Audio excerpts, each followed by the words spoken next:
Greetings, I am the wrestling fan. I may not be the best wrestling fan, but I am the finest. And welcome to my pick of the month for June 2016.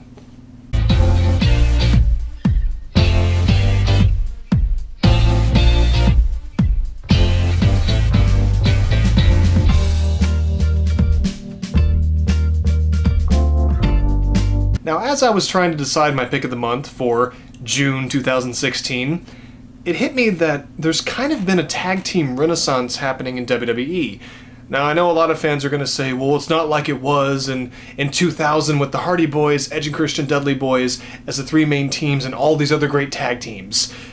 No, it's not. That time is never going to happen again.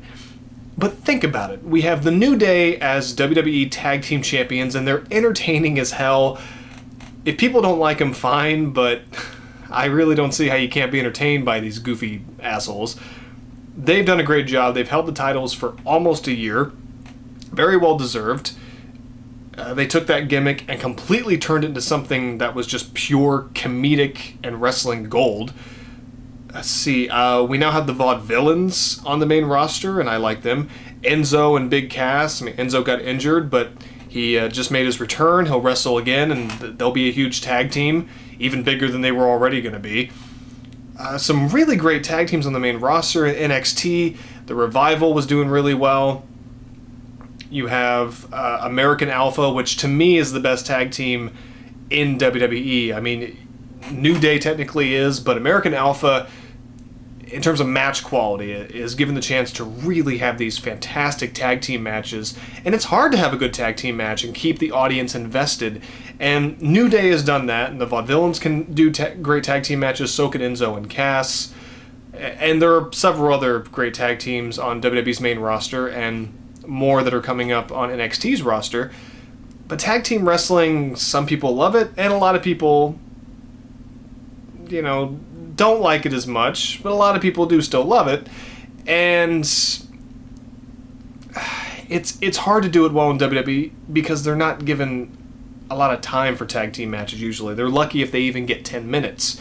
And there have been classic tag team matches in every promotion that's ever been in wrestling, and I forgot Carl Anderson and Doc Gallows, them showing up in WWE, and they're a phenomenal tag team, and they've made a huge name for themselves in the IWGP and became one of the best tag teams over there, and now they're going to bring their brand of tag team wrestling to WWE into the main roster, and it's just a great boom period for tag team wrestling in WWE. That's what I'm saying. And it made me think about some of my favorite tag team matches over the last few wrestling years, and then I thought even further back than that, looking at tag team matches from the 80s and the 90s and the early 2000s, and one match that I completely forgot about popped up, and I watched it, and to me, it is a blueprint of what a great tag team match is supposed to be, and I think it's a forgotten classic.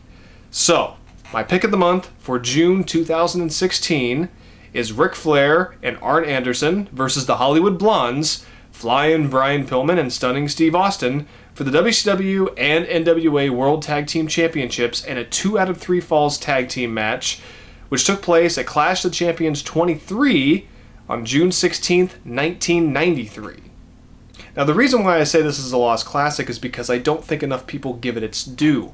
Now, a lot of people may know what it is, but a lot of the matches from Clash of Champions aren't as well remembered as they should be. I mean, there was a lot of shit when it came to Clash of the Champions. It was a good idea for a pay-per-view, to basically have a free pay-per-view on cable television. It got them huge ratings almost every time they did it, but a lot of the matches were lost in the shuffle, and a lot of great stuff happened on Clash of the Champions, including this match, which main evented Clash of the Champions 23. I mean, it's Ric Flair and Arn Anderson, 2 of the founding members of the Four Horsemen, in a tag team together. That's amazing. Versus the Hollywood Blondes, one of the most underrated tag teams of all time.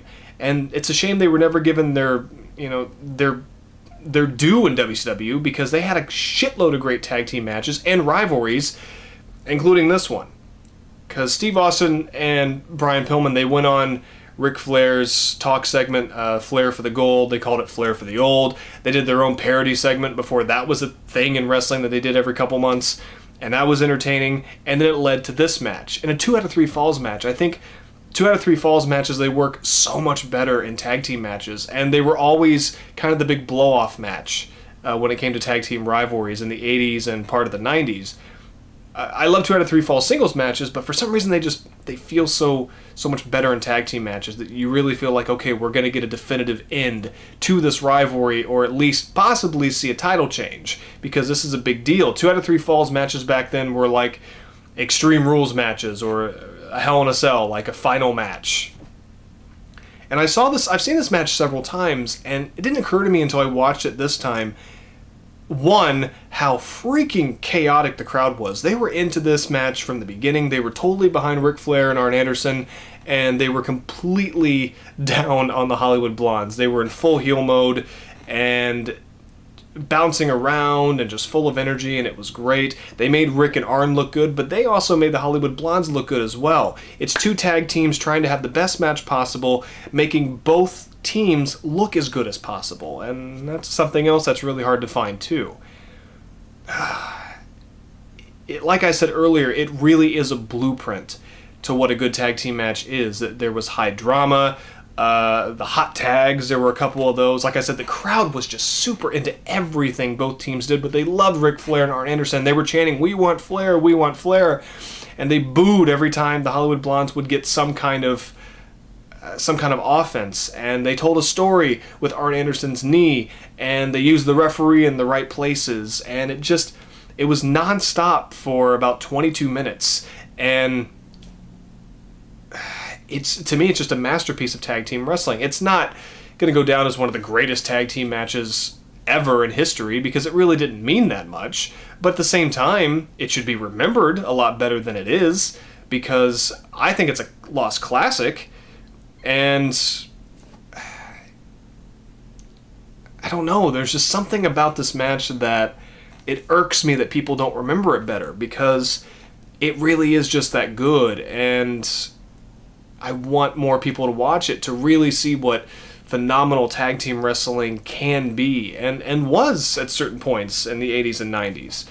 Because in the 2000s with the Hardy Boys and stuff, I love that time in tag team wrestling, but name me one really great tag team wrestling match from the 2000s. You probably can't. There were great tag teams like Too Cool and APA and Hardy Boys and Edge and Christian Dudley Boys, and I mean there were a million others that I can't remember right now. But I can't name any great wrestling tag team matches from that time. We remember the TLC matches. That's what we remember, even cage matches and tables matches. But we don't remember wrestling tag team matches. And this is one of the best wrestling tag team matches I've ever seen. It just wasn't an epic tag team encounter. It wasn't Sergeant Slaughter and Don Kernodle versus Ricky Steamboat and Jay Youngblood in a steel cage back in the old NWA days. It wasn't like that big. It wasn't the Road Warriors and the Midnight Express, I believe. Like it wasn't huge like that. You know, it wasn't a rivalry that people remember to this day. But again, it doesn't matter, because you know these matches are still available. They're available, of course, on the WWE Network for only $9.99. But there are 2 other ways you can watch this. One, on the WWE release, The Stone Cold Truth.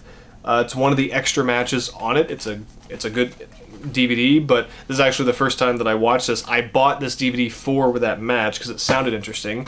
But they also have a Best of Clash of the Champions. I have the Blu-ray sets, but it's not a Blu-ray extra. It's on the DVD set as well. But that's another way. And like I said, the WWE Network. I really want people to watch this match. It is flawless. There are really no mistakes. Both teams were high energy for 22 minutes, and they just made each other look great. And it's one of my favorite tag team matches. I kind of knew that already, but watching it again to do this video, it showed me why it's one of my favorite tag team matches. I loved Ric Flair and Arn Anderson together. I wish they would have been a tag team longer. one of my favorite tag teams of all time is Arn Anderson and Tully Blanchard. They were the Brainbusters in WWF, but they were also in the Four Horsemen and NWA. And it's hard to say, well, they're not my favorite tag team ever. That goes to Kevin Steen and El Generico in Pro Wrestling Guerrilla, Ring of Honor, all over the Indies before they broke up and have feuded ever since. But Arn Anderson and Tully Blanchard is probably my second favorite tag team, and they had classic matches with everybody. But I really liked Ric Flair and Arn Anderson.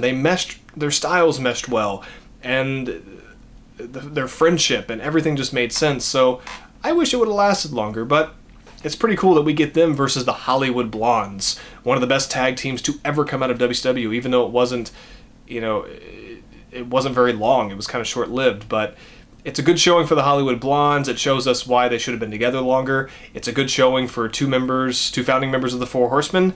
Please watch this match. That's why it is my pick of the month for June 2016, because it is an underrated classic. So, I am The Wrestling Fan. Thanks for watching. Please go and watch this match. As you can see, I got more wrestling to watch, so I will see you in the next video. Bye, peepers, peepetters.